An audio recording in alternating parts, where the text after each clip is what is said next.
नाज़रीन, और ख्वाजा आसिफ साहब की वैसे तो बहुत सारे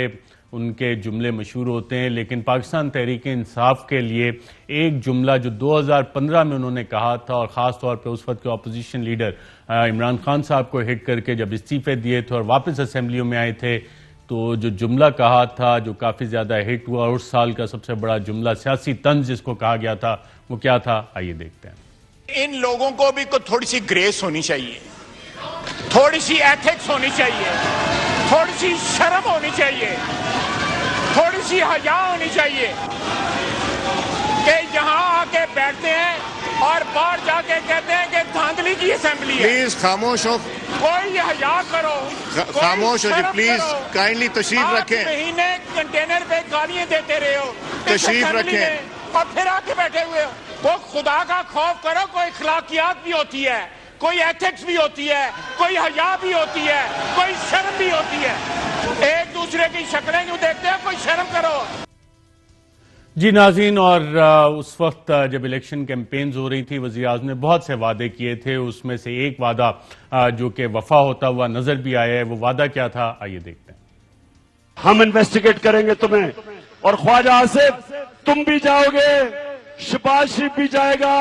अपने बड़े मुजरिम आजम अडियाला जेल में इंशाल्लाह तुम सब जाओगे। जी नाज़रीन, और नैब ने जो गिरफ्तारी की है, नैब इनसे सवाल जवाब कर रहा था। 22 अक्टूबर को ख्वाजा आसिफ साहब ने नैब को लिख के दिया था कि उनके तमाम असासाजात जो हैं वो डिक्लेयर उन्होंने किए हुए हैं। इसी जवाब में उन्होंने बताया था कि उनकी जो यूएई की कंपनी है वहाँ से उन्हें तनख्वाह आती है, वो भी एफबीआर के पास उन्होंने डिक्लेयर की हुई है। और साथ साथ एक कंपनी का कहा था, ये फैमिली बिजनेस है तारिक मीर एंड कंपनी, और उसके भी असासाजात उन्होंने डिक्लेयर किए हुए हैं। लेकिन नैब ने आज जो गिरफ्तारी डाली है, और इस हवाले से एक बाज़ाब्ता एलामिया भी नैब का है जिसमें कि चंद चार्जेस मेंशन्ड हैं। इसमें यह बताया गया है कि ख्वाजा आसिफ साहब के 2013 तक जो असासाजात थे, उसके बाद 10 गुना उसमें इजाफा 5 सालों में हुआ, 2013 से 2018 तक, जब ख्वाजा आसिफ साहब के पास 3 अदद वजारतें थी। वाटर एंड पावर की वजारत थी, फिर उसके बाद मिनिस्ट्री ऑफ डिफेंस थी, और फॉरेन अफेयर्स के मिनिस्टर थे ख्वाजा आसिफ साहब। और इन 5 सालों में जो इजाफा हुआ वो तकरीबन 12 करोड़ रुपए का इजाफा उनके असासाजात में हुआ। और इस हवाले से 2013 के बाद जो प्रॉपर्टीज बनाई गई, उसमें से चंद जिनका जिक्र नैब के पास है और इन तहकीकात में सामने आया, उसमें एक वन कॉन्स्टिट्यूशन एवेन्यू में 1.5 करोड़ का एक अपार्टमेंट है जिसकी मालियत 1.5 करोड़ रुपए नैब के हुकाम और तफ्तीशी इदारों के पास मेंशन्ड है। 4 कनाल का एक फार्म हाउस है गुलबर्ग ग्रीन्स इस्लामाबाद में 80 लाख का।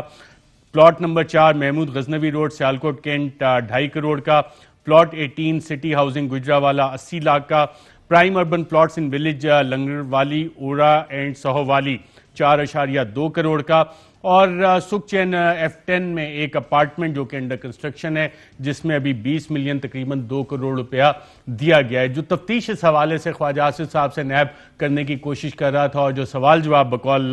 तहकीकाती इदारों के, उन्होंने ये कहा कि जी ख्वाजा आसिफ साहब ने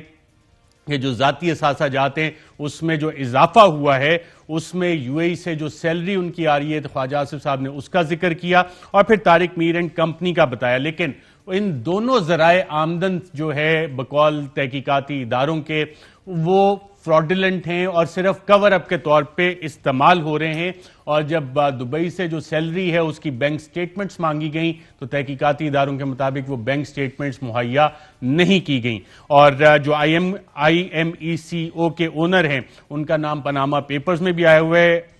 इलियास इब्राहिम सलोम, और उनको भी कहा गया था कि बुलाया जाए और उनसे राब्ता, लेकिन वो राब्ता भी नहीं हो सका। और ये भी इल्ज़ाम लगाया गया है कि ये जानबूझ के किया गया है। और जो सैलरी की बैंकिंग ट्रांजैक्शंस क्योंकि नहीं दी गई, तो ये शक किया जा रहा है कि कहीं ये कैश में तो पेमेंट नहीं होती रही, और यूएई में बकौल तहकीकाती इदारों के कैश पेमेंट का सिलसिला होता नहीं है, तो ये सस्पिशियस ट्रांजैक्शन जो हैं, इसकी एक्सप्लेनेशन सही तरह ख्वाजा आसिफ साहब बकौल तहकीकाती इदारों के नहीं दे सके। दूसरा जो इससे ज्यादा संगीन इल्जाम बन रहा है वो तारिक मीर एंड कंपनी के हवाले से बन रहा है, और इसमें बताया ये जा रहा है कि जो तारिक मीर साहब हैं वो कश्मीरी मोहल्ला सियालकोट में एक छोटे से घर में रहते हैं, और उनके नाम पे ये कंपनी बनाई गई है, और उन्हीं के नाम पे यहाँ पे बिलियंस की ट्रांजेक्शन इस तारिक मीर एंड कंपनी के अंदर हो रही है। और इनका जो घर का एड्रेस है कश्मीरी मोहल्ला में, वही कंपनी का का ऑफिस शो किया गया है। और जो मैनेजर्स हैं तारिक मीर एंड कंपनी, अब्दुल मतीन, सज्जाद अहमद और एम अख्तर, वो असल में पंजाब एंटरप्राइजेस के लिए काम करते हैं, जो कि Arshad Javed Waraich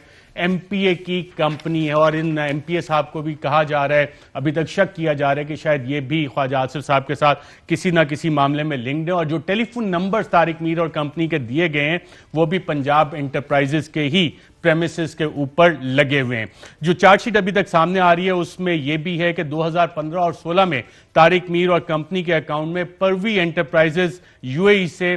without rice export के, कोई आटे की एक्सपोर्ट किए बगैर तकरीबन 10 करोड़ रुपया ट्रांसफर हुआ था तारिक मीर एंड कंपनी के अकाउंट में। और इसमें जो कमर्शियल इनवॉइसेस थे पंजाब एंटरप्राइजेस के, वो फ्रॉडुलेंटली, मुबैयन तौर पे फ्रॉड के जरिए इस्तेमाल किए गए थे ताकि 10 करोड़ रुपए इस पैसे को जस्टिफाई किया जा सके। साथ साथ ये भी इल्जाम है कि 2019 में ख्वाजा सुल्तान अजीज कमर्शियल असिस्टेंट जेपको ने 20 मिलियन कैश रुपया पर्सनल अकाउंट में दाखिल करवाया था ख्वाजा आसिफ साहब के। और साथ साथ ये भी इल्जाम है कि तारिक मीर ने 2018 में, जो कि एक जाती गरीब मुलाजिम है, उसने 400 मिलियन रुपया कैश यानी 40 करोड़ रुपया कैश में ख्वाजा आसिफ साहब के जाती अकाउंट में, single day into the account of mister Tariq Mir and company without any business transaction, Tariq Mir and company के बिजनेस अकाउंट में ये 400 मिलियन कैश रुपया जमा करवाया था। फिर एक और इल्जाम इस हवाले से यह भी है, तहकीकात में जो चीजें अभी तक सामने आई हैं, मुबैना तौर पर ख्वाजा आसिफ साहब से